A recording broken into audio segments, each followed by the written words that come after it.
거룩하시며 예배받으시기에 합당하신 하나님, 우리가 그리스도 안에서 우리의 마음을 들어 올려 주님께로 향하오니 주여 우리에게 자비를 베풀어 주시옵소서.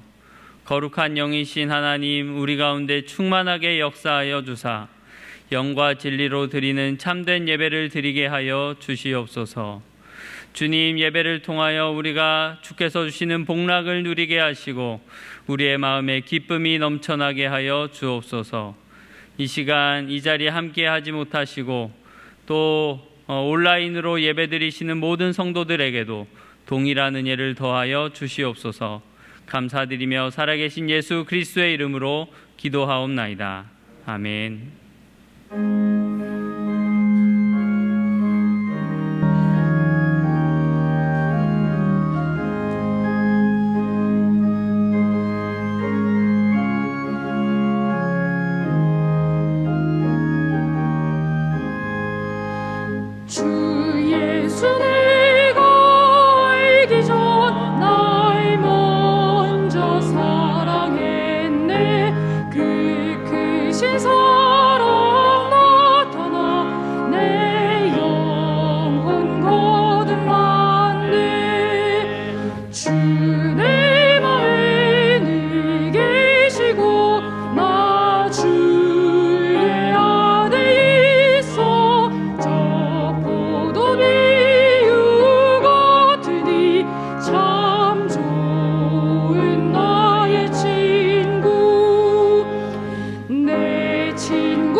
하나님이여 나를 판단하시되 경건하지 아니한 나라에 대하여 내 송사를 변호하시며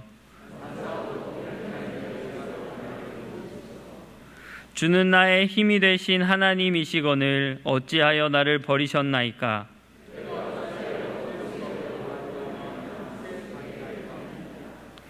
주의 빛과 주의 진리를 보내시어 나를 인도하시고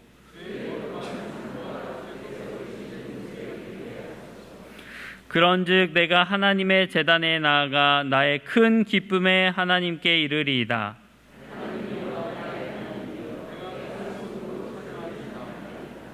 내 영혼아 내가 어찌하여 낙심하며 어찌하여 내 속에서 불안해하는가?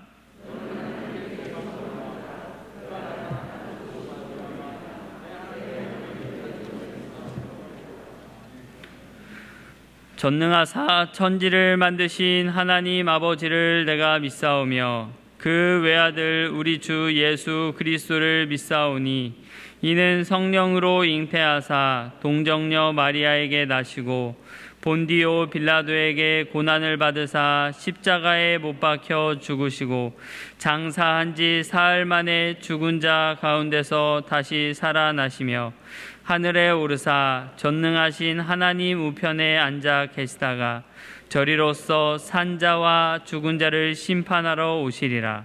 성령을 믿사오며 거룩한 공회와 성도가 서로 교통하는 것과 죄를 사하여 주시는 것과 몸이 다시 사는 것과 영원히 사는 것을 믿사옵나이다.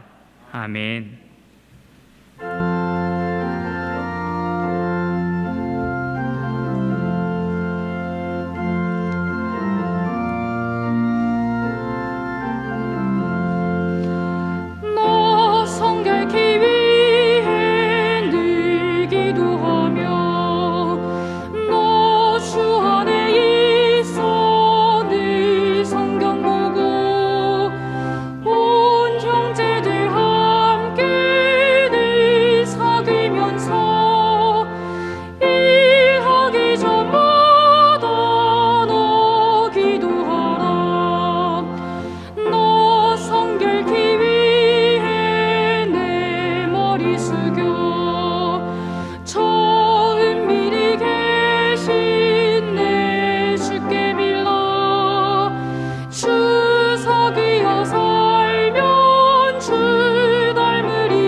저희들 사방에서 둘러싸고 계신 현존하신 하나님 아버지, 하나님을 경외함으로 두렵고 떨리는 마음으로 하나님의 말씀을 받는 저희들 되게 하여 주심을 감사드립니다.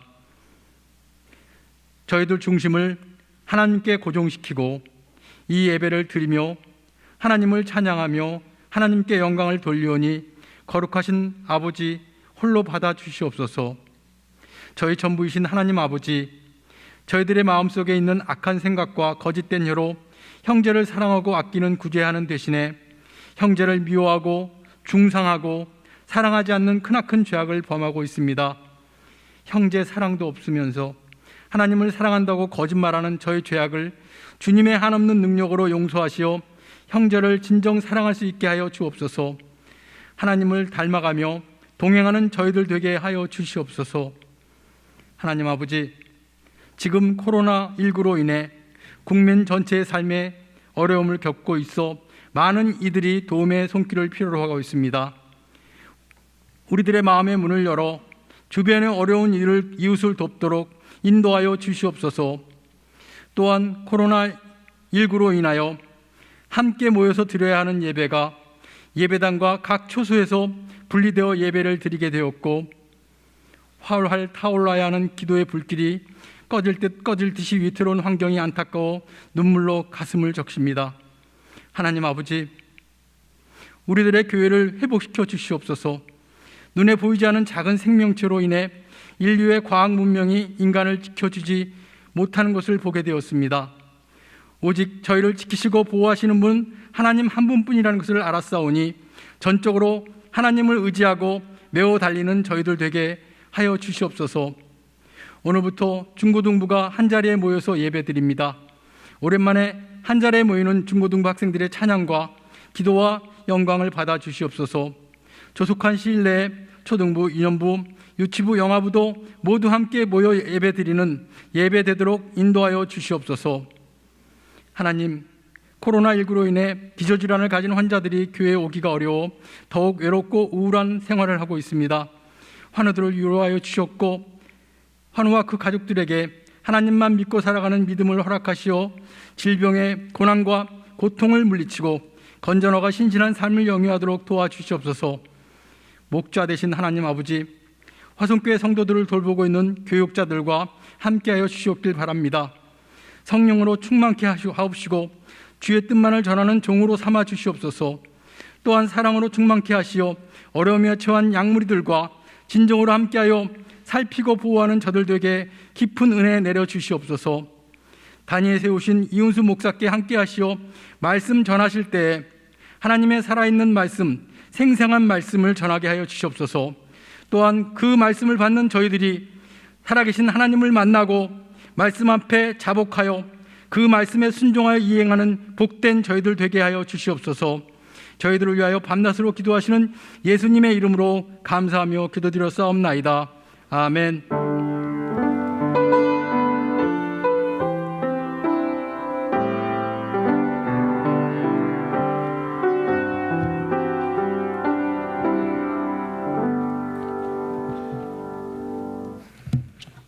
네, 이 시간 이번 달 암송 구절 다 같이 읽어보겠습니다.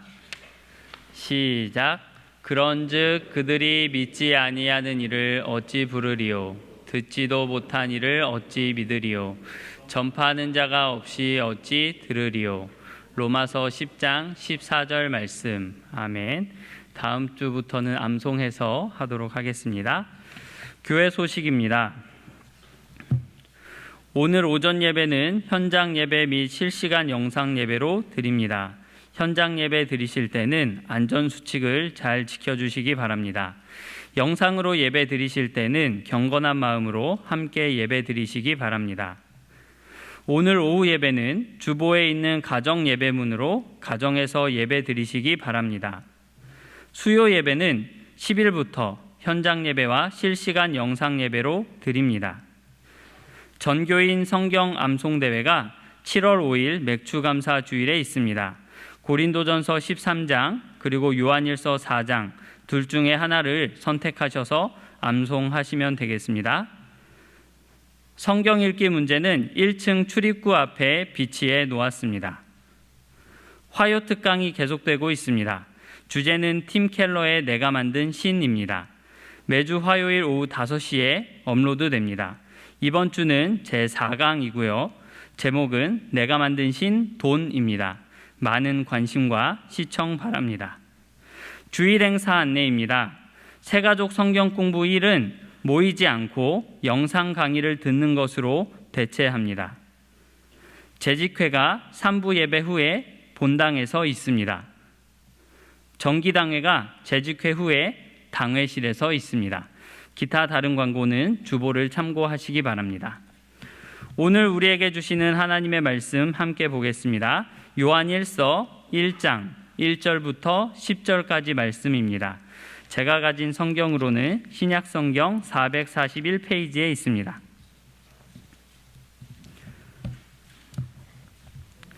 다 찾으신 줄 알고 제가 봉독하겠습니다. 태초부터 있는 생명의 말씀에 관하여는 우리가 들은 바요, 눈으로 본 바요, 자세히 보고 우리의 손으로 만진 바라. 이 생명이 나타내신 바 된지라. 이 영원한 생명을 우리가 보았고 증언하여 너희에게 전하노니 이는 아버지와 함께 계시다가 우리에게 나타내신 바 된 이시니라. 우리가 보고 들은 바를 너희에게도 전함은 너희로 우리와 사귐이 있게 하려 함이니 우리의 사귐은 아버지와 그의 아들 예수 그리스도와 더불어 누림이라. 우리가 이것을 씀은 우리의 기쁨이 충만하게 하려 함이라. 우리가 그에게서 듣고 너희에게 전하는 소식은 이것이니 곧 하나님은 빛이시라. 그에게는 어둠이 조금도 없으시다는 것이니라. 만일 우리가 하나님과 사귐이 있다 하고 어둠에 행하면 거짓말을 하고 진리를 행하지 아니함이거니와, 그가 빛 가운데 계신 것 같이 우리도 빛 가운데 행하면 우리가 서로 사귐이 있고 그 아들 예수의 피가 우리를 모든 죄에서 깨끗하게 하실 것이요, 만일 우리가 죄가 없다고 말하면 스스로 속이고 또 진리가 우리 속에 있지 아니할 것이요, 만일 우리가 우리 죄를 자백하면 그는 미쁘시고 의로우사 우리 죄를 사하시며 우리를 모든 불의에서 깨끗하게 하실 것이요, 만일 우리가 범죄하지 아니하였다 하면 하나님을 거짓말하는 이로 만드는 것이니 또한 그의 말씀이 우리 속에 있지 아니하니라. 아멘.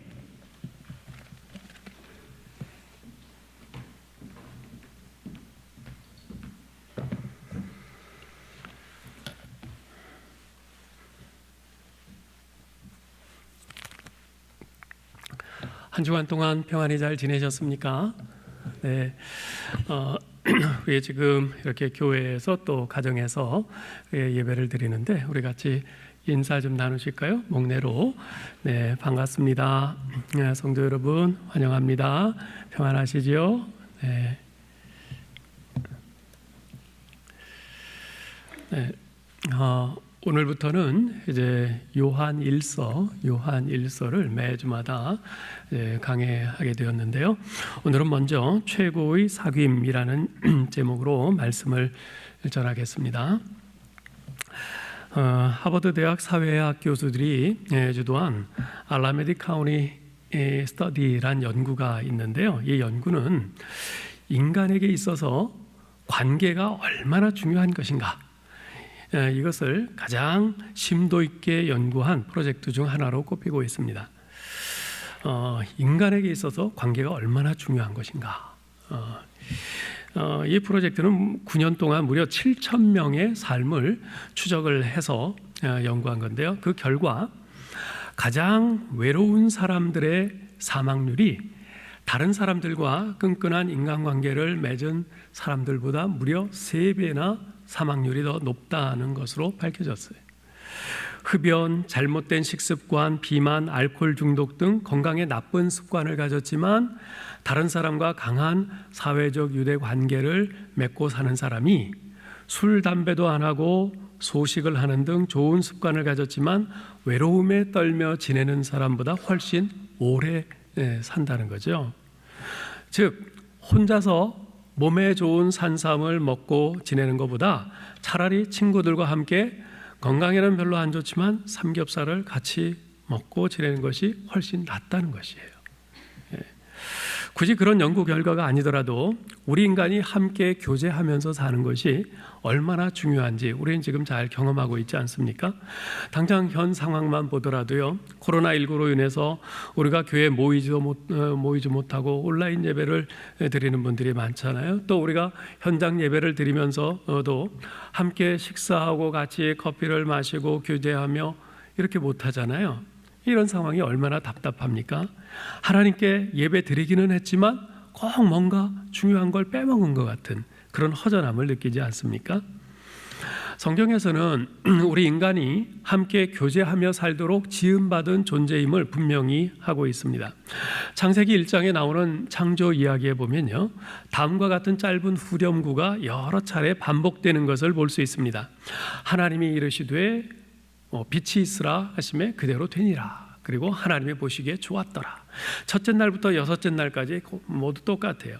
특히 여섯째 날 마지막으로 사람을 창조하신 후에는 뭐라고 하세요? 보시기에 심히 좋았더라 라고까지 말씀을 하세요.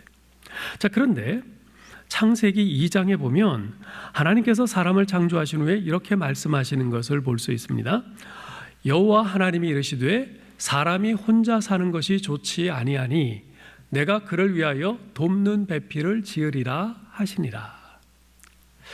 하나님께서 자신의 형상을 따라 창조하신 인간입니다. 하나님을 꼭 빼닮은 존재라는 말입니다. 그리고 아직은 타락하기 전의 인간이에요. 죄도 불순종도 없던 상태의 온전한 인간이었단 말입니다. 더군다나 그는 날마다 하나님과 더할 나위 없는 아주 친밀한 교제를 나누고 있었어요. 그는 날이 서늘할 때 동산에서 하나님과 함께 산책을 하면서 교제했죠. 사랑으로 가득 찬 전능자요 창조주이신 하나님께서는 그를 아시고 그의 머리털 하나까지도 깊이 사랑하셨습니다. 말하자면 아담은 이보다 더 이상 완전할래야 완전할 수 없는 최상의 상태에 있었습니다. 그런데 어째서 하나님께서는 그러한 아담을 보시고 좋지 않다라고 하신 것일까요? 그것은 바로 아담이 함께 사귀고 교제할 수 있는 짝이 없기 때문이라고 하십니다.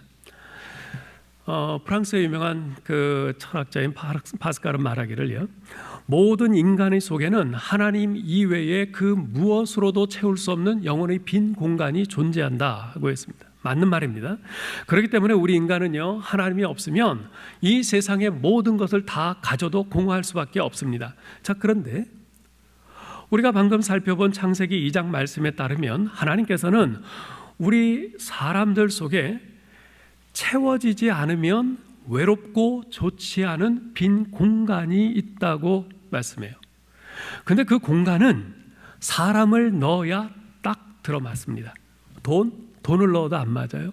성공, 그것으로 가득 채워도 안 맞아요. 바쁜 활동 또는 책, 지식, 그 무엇으로도 그 공간에는 맞지 않습니다. 심지어 하나님 자신도 그 공간에는 맞지 않습니다. 오직 나와 같은 사람이라는 존재만으로 채워질 수 있습니다. 그러하기에 에덴 동산에서 아담이 하나님과 그토록 친밀한 교제를 누리고 있었음에도 불구하고 하나님께서 사람이 혼자 사는 것이 좋지 않다 하시면서 그를 위해서 돕는 배필을 지어주신 거죠. 여기서 우리가 깨닫게 되는 중요한 사실이 하나 있습니다. 우리는 다른 사람과 관계를 맺고 교제하면서 살도록 지음받은 존재라는 것입니다. 결국 나 혼자 재미있고 풍족하게 누리면서 살도록 하기 위해서 이 땅에 태어난 것이 아니라는 말이죠. 우리 자신의 내면의 욕구를 가만 살펴보면요, 이것이 사실임을 더욱 분명히 알 수 있습니다. 모든 사람은 식욕, 수면욕, 성욕 같은 육체적인 욕구들을 가지고 있습니다.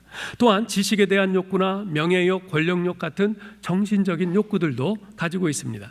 그런데 그러한 욕구들에 못지않게, 아니 그 이상으로 강력한 욕구가 있는데 그것은 바로 어딘가에 소속되고 싶고 누구와 함께 있고 싶고 사랑하고 사랑받고 싶은 욕구입니다. 이것은 영혼의 욕구입니다. 하나님께서 우리 인간을 창조하실 때 그렇게 디자인하셨기 때문에 우리 안에 형성된 욕구죠. 그래서 다른 사람들로부터 동떨어져서 자기만 혼자 있게 될 때 우리는 왕따가 된 것 같은 매우 불안하고 기분 나쁜 감정을 느끼지 않습니까? 영혼의 욕구가 채워지지 않은 상태이기 때문입니다. 간혹 보면요, 모두들 3, 4, 5 모여서 함께 이야기 나누고 함께 식사 즐겁게 하는데 혼자서 따로 떨어져서 묵묵히 식사하고 있는 사람을 볼 때가 있어요. 그런 사람은 정말 대단한 사람이라는 생각이 듭니다. 보통 심지가 단단한 사람이 아니죠. 저만 해도 이렇게 혼자서 이렇게 밥 먹는 게 쉽지 않아요. 물론 아무도 없을 때는 혼자서 먹지만 다른 사람들은 다들 이렇게 모여서 둘씩 셋씩 모여서 이야기하면서 먹는데 나 혼자만 따로 떨어져서 혼자 먹게 되면 괜히 나만 이상한 사람 같고 좀 그런 기분을 느낀단 말이죠.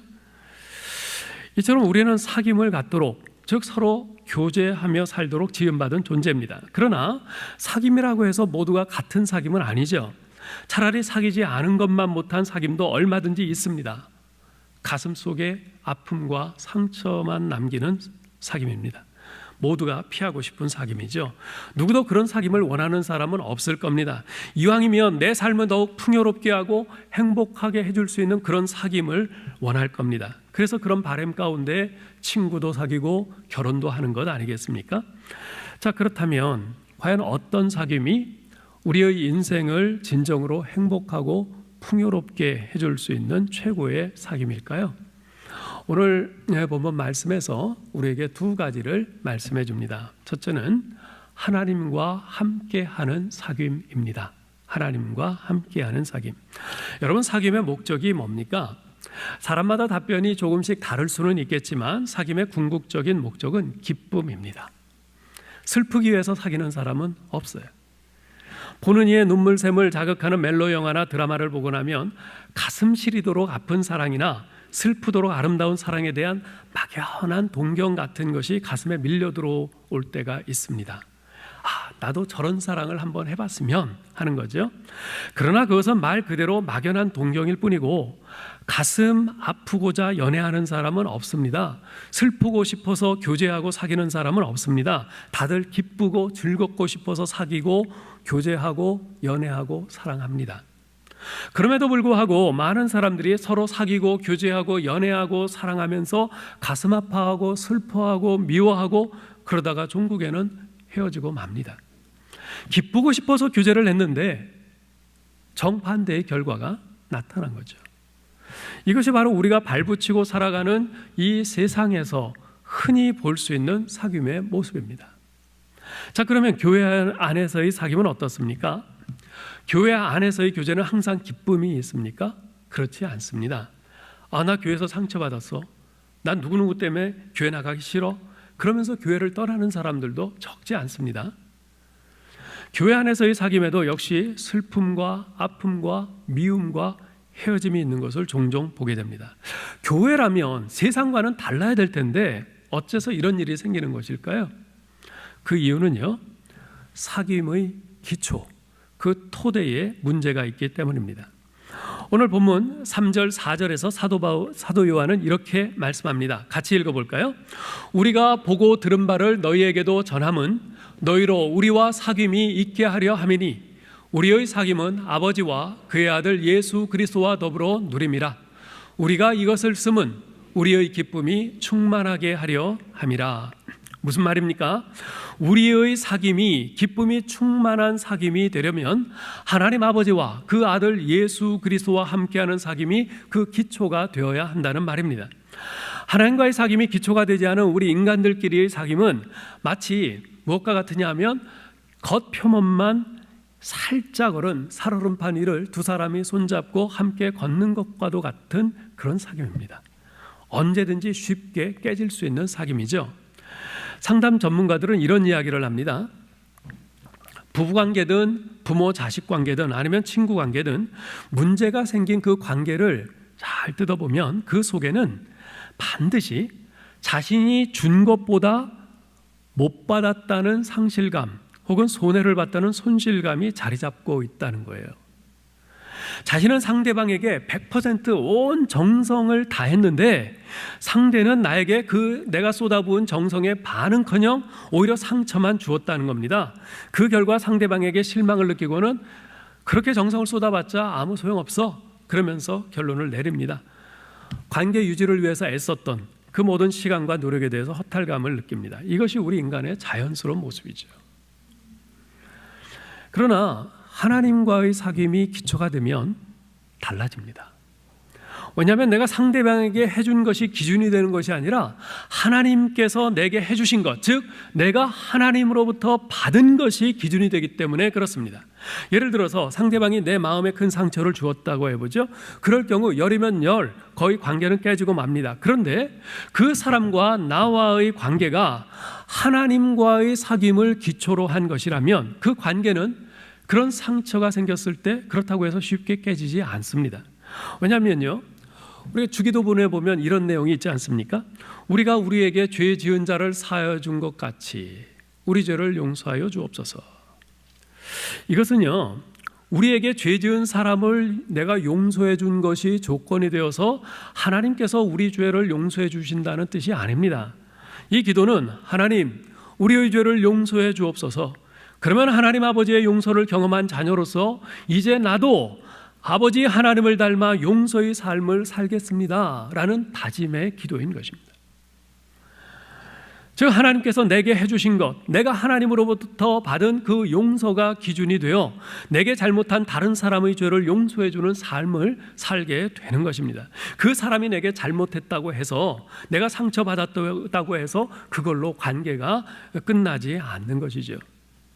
그렇기 때문에 우리가 교회에서 교우들 간의 관계가 서로 더 풍성해지고 견고해지려면요, 우리가 주님과의 사귐에 더 열심을 내야 합니다. 그렇지 않고 주님과의 사귐은 등한시한 채 우리끼리의 교제에만 열을 내면 그것은 교회가 아니라 그저 사람들끼리의 사교 모임으로 전락할 수밖에 없습니다.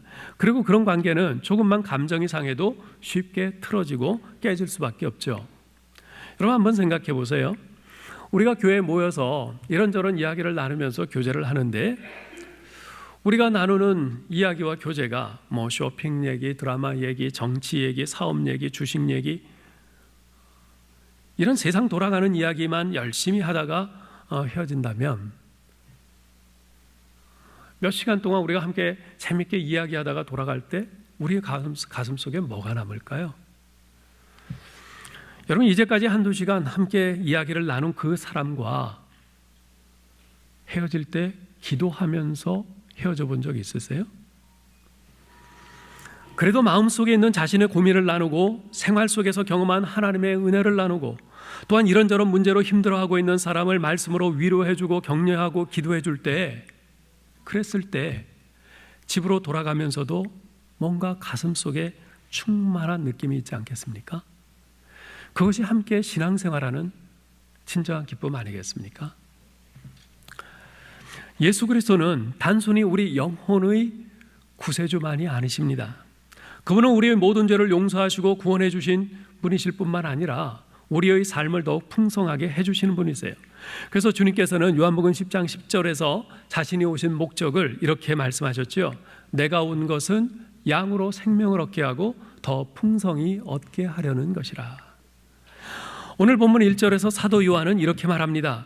태초부터 있는 생명의 말씀에 관하여는 우리가 들은 바요, 눈으로 본 바요, 자세히 보고 우리의 손으로 만진 바라.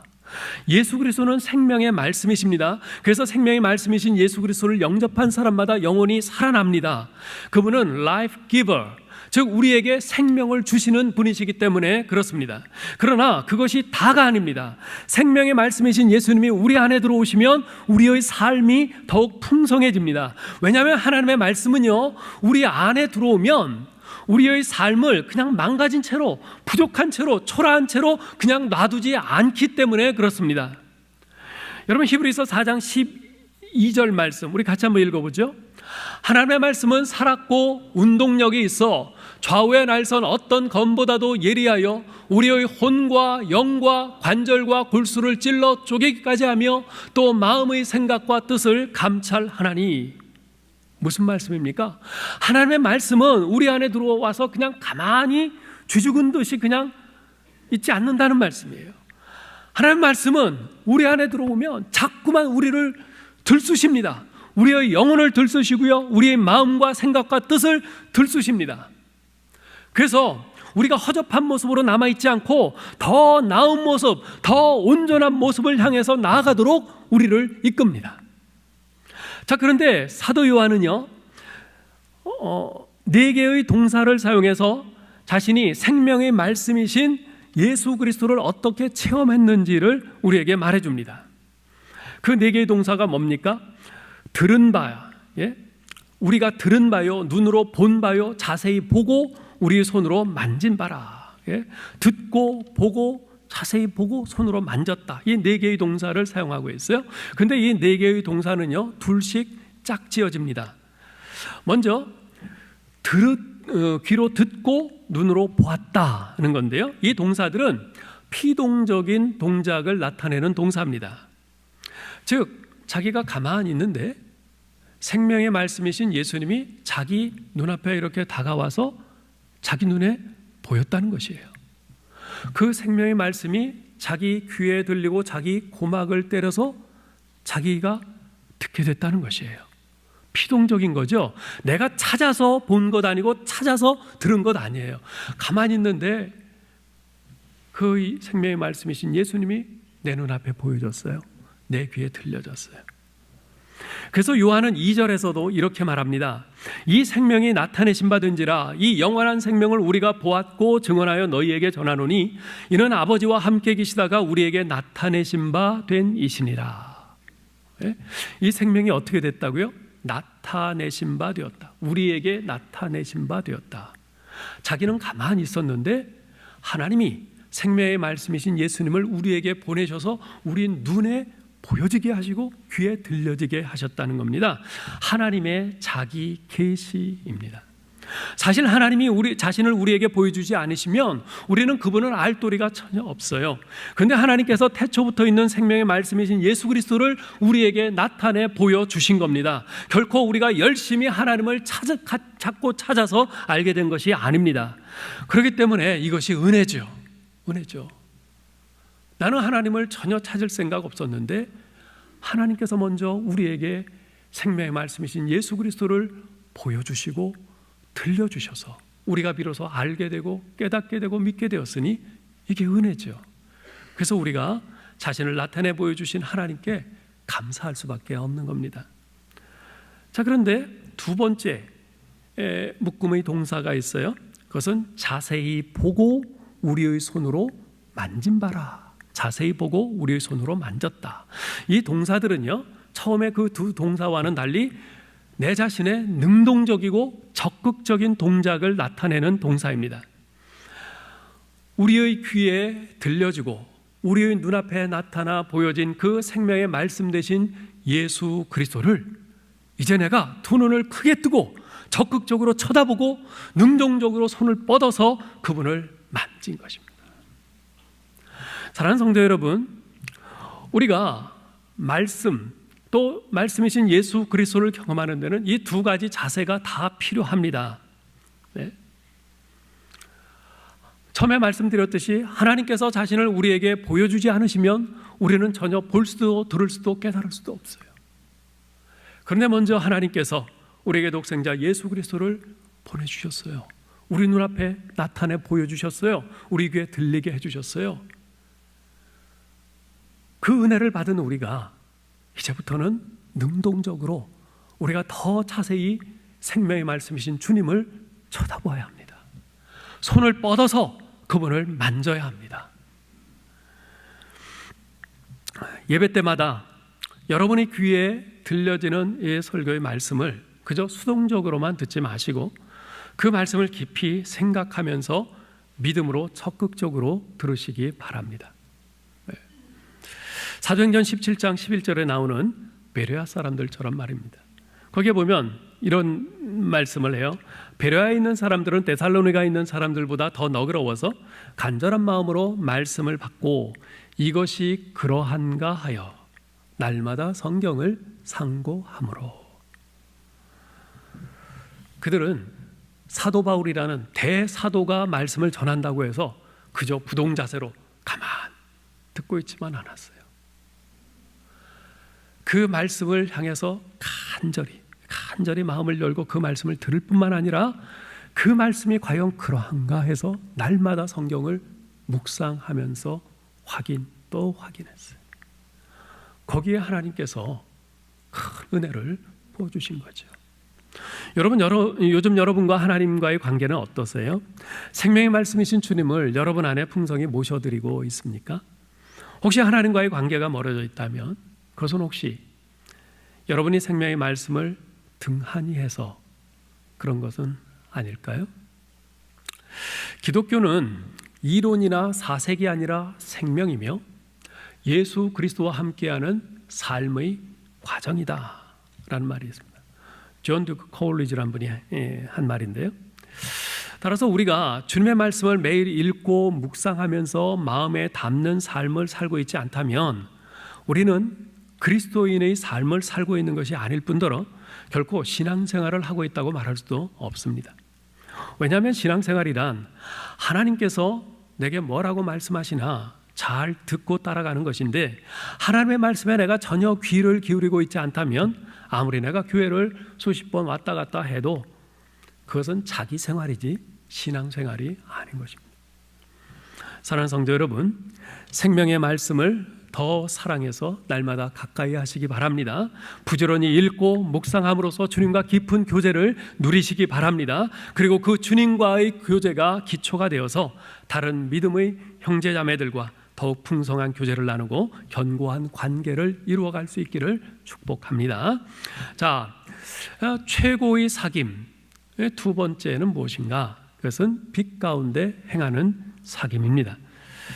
자, 최고의 사귐 첫 번째가 뭐라고 그랬죠? 하나님과의 사귐이라고 그랬어요. 그 하나님과의 사귐이 기초가 되어야 된다고 그랬습니다. 그러면 우리 사귐의 기초가 되시는 하나님은 어떤 분이신가? 5절에 보면 이렇게 말씀합니다. 같이 읽어보죠. 우리가 그에게서 듣고 너희에게 전하는 소식은 이것이니 곧 하나님은 빛이시라. 그에게는 어둠이 조금도 없으시다는 것이니라. 하나님은 빛이십니다. 하나님이 빛이시라는 말씀은 그분과 사귐을 갖는 우리가 어떻게 행해야 하는가, 이것을 또한 가르쳐 줍니다. 하나님과 사귐을 갖는 사람, 즉 신앙인은 어둠 가운데 행해서는 안 된다는 것입니다. 이거 뭐 너무나 자명한 거죠. 하나님은 빛이신데 내가 빛이신 하나님과 사귄다고 하면서 어둠과 사귈 수 있는 것은 불가능하죠. 그건 불가능해요. 그리고 우리가 빛 가운데 행할 때 우리 그리스도인들 간의 교제는 더욱 견고하고 풍성하게 됩니다. 7절 보세요. 같이 읽어볼까요? 그가 빛 가운데 계신 것 같이 우리도 빛 가운데 행하면 우리가 서로 사귐이 있고 그 아들 예수의 피가 우리를 모든 죄에서 깨끗하게 하실 것이요. 하나님과의 사귐이 우리들 서로 간의 사귐을 최고의 사귐이 되게 해주는 든든한 기초라면, 빛 가운데 행하는 사귐은 우리의 사귐을 최고의 사귐이 되게 해주는 견고한 기둥이라고 할 수 있습니다. 왜냐하면 저 사람은 빛으로 걸어가는데 나는 자꾸만 어두움으로 걸어간다면 우리의 사귐은 불가능하기 때문입니다. 그러나 우리가 함께 빛 가운데로 걸어간다면 거기에는 시너지 효과가 일어나요. 그래서 서로가 서로에게 격려가 되고 위로가 되고 서로를 지탱해주는 기둥이 됩니다. 그래서 함께 믿음의 길을 걸어가는 동료가 그렇게 중요한 거죠. 여러분, 시편 122편 1절에 보면 다윗이 이런 고백을 합니다. 사람이 내게 말하기를 여호와의 집에 올라가자 할 때에 내가 기뻐하였도다. 시편 122편은 성전에 올라가는 노래라는 표제가 붙어있는 시편입니다. 모든 이스라엘 성인 남자들은 1년에 3번 유월절, 오순절, 초막절에 성전으로 나아가서 하나님께 제물을 드리고 경배해야 합니다. 그런데 성전이 있는 곳까지 가는 길이 결코 만만치 않아요. 성전이 있는 곳 가까이에 사는 사람들은 뭐 별 문제가 없지만 멀리 사는 사람들 많거든요. 그 옛날에 뭐 무슨 버스를 타고 가겠습니까? 비행기를 타고 가겠어요? 그저 터벅터벅 걸어서 가야 되는데, 아시다시피 그 이스라엘 땅은 그 지형이 굉장히 척박합니다. 광야와 산지 지형이 많아요. 거리도 멀고 길도 험합니다. 사나운 들짐승과 강도 위험도 있어요. 혼자서 그 멀고 위험한 길을 갈 생각을 하면 가슴이 막막합니다.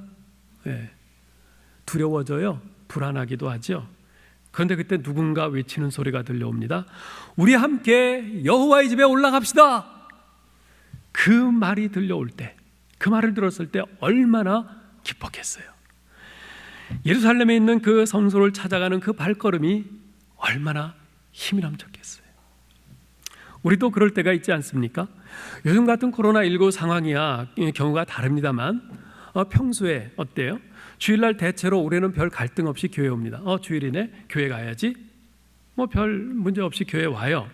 하지만 뭐 무슨 특별 새벽기도회다, 무슨 부흥회다, 뭐 이런 특별 집회 때는 어떻습니까? 모르긴 몰라도 혼자서 오려고 하면 참석하기가 쉽지 않습니다. 직장에서 늦게까지 일하고 피곤한 몸으로 집에 와서 다음 날 출근하기 전까지 잠자리에 몸을 누인 그 시간만큼 마음 편한 시간이 없는데, 새벽에 일찍 일어나서 잠도 몇 시간 덜 자고 특별 새벽 기도에 간다고 하는 것은 가고 싶은 마음은 있어도 결코 쉽지가 않습니다. 그런데 누군가가 전화를 해와요. 집사님, 우리 교회에서 내일부터 특별 새벽 기도 있는데 우리 같이 갑시다. 그렇게 한껏 상기된 목소리로 막 격려를 하면 나도 가볼까? 이런 마음이 생기죠. 그런데 한술 더 떠서 내가 내일 아침에 집사님 앞으로 차 가지고 데리러 갈게요. 같이 가요. 그러고 적극적으로 나서면 어때요? 그래, 가야지. 이런 마음이 생긴단 말이에요. 이처럼 참 누군가가 정말 나의 신앙을 이렇게 격려하고 또 빛으로 인도하는 이런 사람, 이런 형제자매가 있어서 그런 형제자매와의 사귐이 있다면 이게 얼마나 내게 복이 되는지 모릅니다. 우리의 사귐이 진정 복된 사귐이 되려면 우리들 각자가 이처럼 빛 가운데로 행하는 것이 중요해요. 왜냐하면 우리가 빛이 아닌 어두움 가운데로 행하면 하나님과의 관계는 물론이고 동료 믿음의 형제자매들과의 관계도 무너질 수밖에 없기 때문에 그렇습니다. 여러분, 믿음은요 필연적으로 거룩한 삶을 수반합니다. 하나님과 죄는 함께 할 수가 없어요. 거룩하신 하나님은 죄를 용납할 수 없기 때문에 그렇습니다. 복음은 세상의 어둠을 버리고 빛이신 하나님을 따르게 합니다. 하나님 앞에 나오려면 우선적으로 죄의 문제부터 해결되어야 합니다. 죄인인 인간은 예수 그리스도의 보혈로 정결케 된 후에야 하나님과 동행할 수 있습니다. 사도 요한은 우리가 하나님과 사귐이 있다고 하면서 어둠 가운데 행하는 사람은 거짓말하는 것이라고 단호히 말합니다. 6절 보세요. 만일 우리가 하나님과 사귐이 있다 하고 어둠에 행하면 거짓말을 하고 진리를 행치 아니함이거니와. 만일 하나님을 믿는다고 하면서도 계속해서 세상적인 사고방식과 가치관과 타락한 문화에 젖어서 그렇게 계속 살아가고 있다면 그는 거짓말을 하는 것이라는 말이에요. 미국은요 성적으로 굉장히 개방된 나라입니다. 그래서 정말 낯뜨거운 포르노 잡지 같은 것들이 뭐 일반 서점이나 길거리 가판대에 널려 있어요. 다 팔아요. 미국에 그 허슬러라는 포르노 잡지가 있는데요. 오래전에 그 잡지의 발행인인 레리 플린트라는 사람이 어느 날 깜짝 선언을 합니다. 나는 이제 예수 그리스도를 믿고 거듭났다. 이런 깜짝 선언을 했어요. 당시 그의 깜짝 고백에 많은 크리스찬들이 미심쩍어하면서도 환호를 했죠. 드디어 저 죄악 속에 살던 그 레리 플린트가 이제 예수님 믿고 구원받았구나.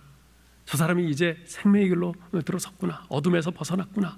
그렇게 환호했어요. 그런데 얼마 지나지 않아서 빌리 그레이엄 목사님이 그 레리 플린트의 고백을 신뢰할 수 없다고 선포했어요. 그 이유는 그가 예수 그리스도를 믿고 거듭났다고 고백한 이후에도 여전히 그 허슬러라는 포르노 잡지를 계속 발행하고 있었기 때문에. 그리고 실제로 그의 고백은 기독교인들을 조롱하기 위한 거짓이었다라고 나중에 그가 직접 밝히기도 했어요. 여러분, 진실로 예수 그리스도의 십자가의 보혈을 믿는 사람은 숨은 죄를 철저히 자백하고 돌이키지 않을 수 없습니다. 하루아침에 변하지는 못하지만 빛 대신 하나님을 아버지로 모시고 있다면 우린 계속 어두움에 머물러 있을 수는 없습니다. 죄에서 완전히 떠날 수는 없어도 죄와 싸우고 죄를 제어할 수 있는 성품으로 변화되어 갑니다. 우리 그리스도인은요 어떤 존재냐면 죄와 치열하게 싸우면서 성화의 길을 걸어가는 사람입니다. 근데 문제는 우리가 자주 넘어진다는 사실입니다. 마음에는 원이로 돼 육신이 약하도다라고 지적하신 주님의 말씀처럼 우리의 마음속에는 빛 가운데로 올곧게 행하고자 하는 그런 간절한 소원이 있지만 내 속에 자리 잡고 있는 탐욕과 외부에서 오는 그 유혹 등에 자주 넘어지고 어두움 가운데 행하곤 하는 거죠. 그로 인해서 하나님의 관계는 물론이고 다른 믿음의 지체들과의 관계도 수시로 무너지곤 하지 않습니까? 자, 그렇다면 이러한 우리가 다시 빛 가운데로 행하기 위해서는 어떻게 해야 할까요? 그것은 자신이 죄인임을 인정하고 자백함으로써 가능합니다. 8절 9절을 읽어보겠습니다. 만일 우리가 죄가 없다고 말하면 스스로 속이고 또 진리가 우리 속에 있지 아니할 것이요 만일 우리가 우리 죄를 자백하면 그는 미쁘시고 의로우사 우리 죄를 사하시며 우리를 모든 불의에서 깨끗하게 하실 것이요. 회개해야 한다는 것입니다. 하나님의 빛에 비추어서 오직 자신이 죄인임을 고백하는 자만이 예수 그리스도의 보혈의 은총으로 죄 사함을 받습니다. 여러분, 회개는 우리가 죄 용서함을 받는 길일 뿐만 아니라 죄를 미워하고 죄와 싸우는 길이기도 합니다. 그렇게 할 때 무너졌던 하나님과의 관계가 회복되는 것은 물론 동료 그리스도인들과의 사귐도 더욱 깊어지게 될 것입니다. 종종 보면요, 회개에 대해서 냉소적인 반응을 보이는 사람들이 있습니다. 우리 그리스도인들이 죄 짓고 회개하고 죄 짓고 또 교회 가서 회개하고 하는 그 모습에 대해서 회개가 오히려 그리스도인들로 하여금 죄를 짓도록 조장한다고 비아냥거립니다. 정말 그렇습니까? 여러분 그렇게 생각하세요? 여러분들은 회개할 때 이제 죄를 회개했으니까 다시 마음 놓고 죄를 지어야지 그러십니까? 그렇지 않잖아요. 회개할 때마다 내가 지은 죄가 얼마나 내 마음을 아프게 합니까? 그 회개할 때마다 그 죄가 생각이 나면서 낯이 뜨거워지고 붉어지면서 얼마나 후회를 합니까? 그래서 회개할 때 눈물이 나고 통곡이 터져 나오는 것 아니겠어요? 그리고 회개하면서 내가 다시는 이런 죄를 짓지 아니하리라 결심하면서 아주 입술을 깨물지 않습니까? 절대로 회개가 죄를 마음껏 짓도록 허용하거나 조장하는 것이 아닙니다. 참된 신자는요, 회개를 하면 할수록 죄를 더 미워하고 더 거룩하게 살고자 하는 열망을 갖게 되고 실제로 거룩하게 살려고 애를 씁니다. 우리 신자는 회개하는 만큼 거룩해지는 것입니다.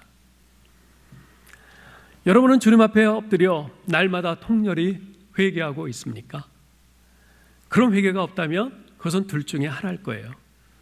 여러분에게 정말 회개할 죄가 없거나 아니면 그만큼 죄에 무감각하거나 둘 중에 하나일 겁니다. 빛이신 하나님 앞에 가까이 나아갈수록 내 자신이 얼마나 어두움 가운데 있는지 밝히 깨닫게 됩니다. 이 정도면 됐지 하며 자만하지 말고 말씀의 빛에 내 자신을 날마다 구체적으로 비추어 보아야 합니다. 빛이신 하나님 앞에서 버려야 할 죄된 습관이 여러분에게 없습니까?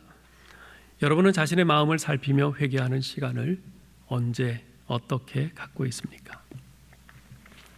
이제 말씀을 맺겠습니다. 사도 바울은 디모데후서 2장 22절에서 이렇게 권면합니다. 또한 너는 청년의 정욕을 피하고 주를 깨끗한 마음으로 부르는 자들과 함께 의와 믿음과 사랑과 화평을 따르라. 무엇을 피하라고요? 청년의 정욕을 피하라. 이 말을 달리 말하면 정욕에 사로잡혀 사는 그런 사람들을 피하라 라는 말이기도 합니다. 누구를 가까이 하라고요?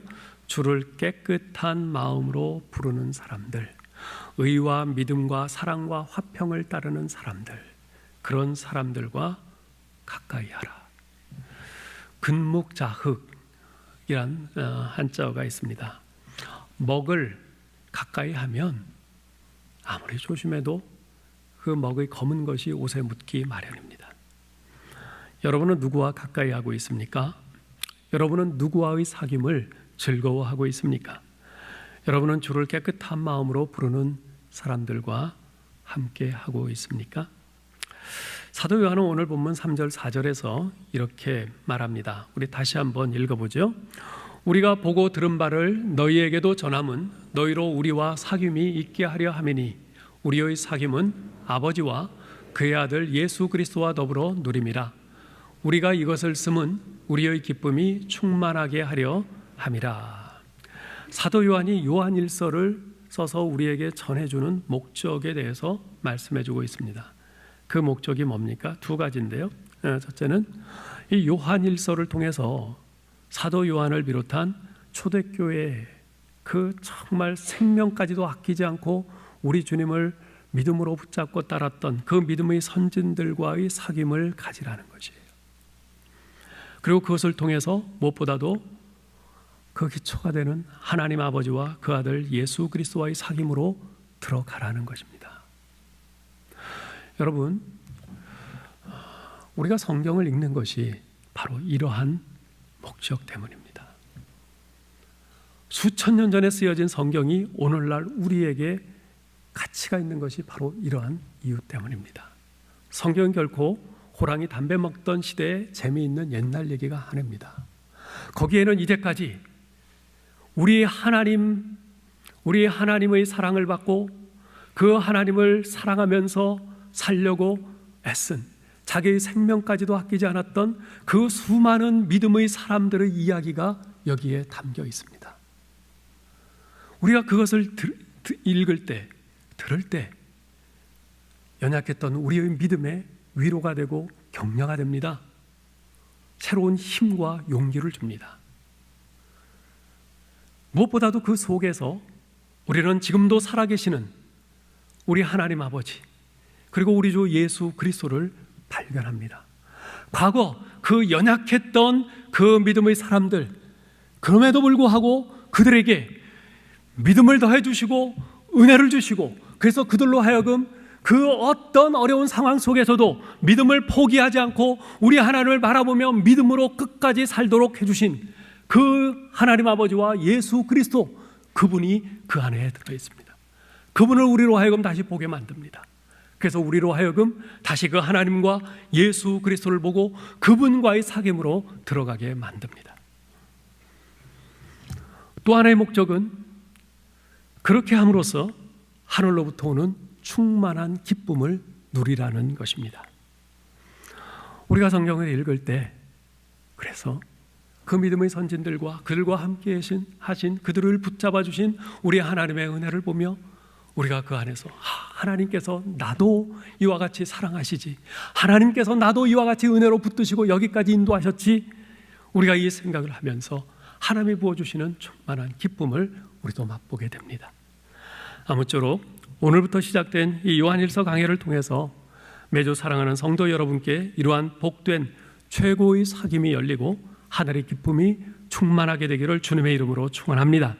여러분, 그러기 위해서 그냥 주일날 와서 설교만 듣지 마시고 오늘부터 매일 요한일서를 하루에 한 장씩 읽고 묵상하고 그렇게 하실 수 있기를 바랍니다. 그러면 주일날 오셔서 이 설교를 들으실 때 더 큰 하늘의 은혜가 여러분에게 임하실 줄 믿습니다. 하나님 은혜를 감사합니다. 하나님, 오늘부터 우리가 요한일서 말씀을 또 묵상하며 살펴보게 되는데, 이 요한일서 말씀을 통해서 우리의 앞서 살아계신 우리 하나님과 우리 주 예수 그리스도를 경험했던 그 믿음의 선진들과 사귐이 있게 하시고, 무엇보다도 정말 그들을 이제까지 은혜와 사랑으로 붙드셔서 믿음의 길을 올곧게 가게 하셨던 살아계신 우리 하나님, 살아계신 우리 주 예수 그리스도와의 사귐이 우리 가운데 있도록 허락하심을 감사합니다. 그리고 그러한 사귐을 통해서 우리에게 이 세상에서 줄 수 없는 하늘의 충만한 기쁨을 허락하셔 주실 것을 믿고 감사드립니다. 하나님, 우리 사랑하는 성도들, 오늘부터 계속되는 이 요한일서 강해를 통해서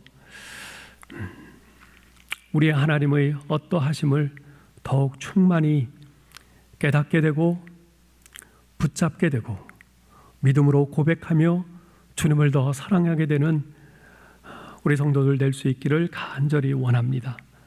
아버지 하나님, 그러기 위해서 우리가 날마다 이 말씀을 계속 읽고 또 읽고 묵상하는 가운데 성령님의 조명하심으로 이 말씀 속에 담긴 진리를 더 풍성히 깨닫게 되고 하나님과 더 깊은 최고의 사귐이 있게 될 뿐만 아니라 이것을 토대로 하여 우리 성도들과의 더욱더 행복하고 풍요로운 사귐으로 나아갈 수 있도록 도와주시옵소서. 우리 주 예수 그리스도의 이름으로 기도하옵나이다. 아멘.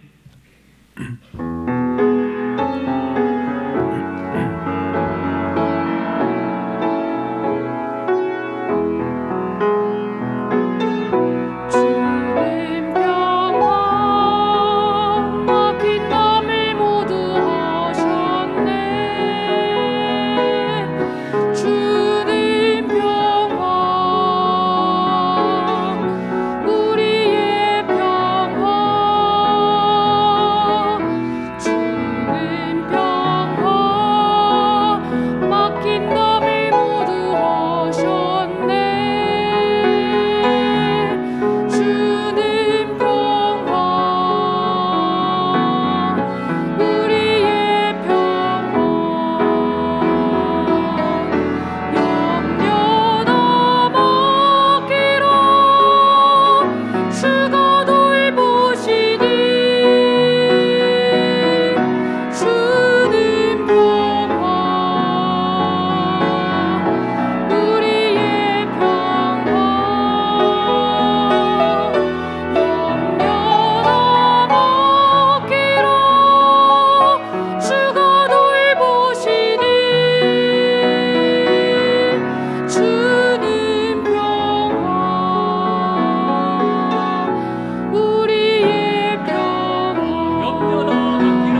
하나님 아버지, 지난 한 주간도 하나님께서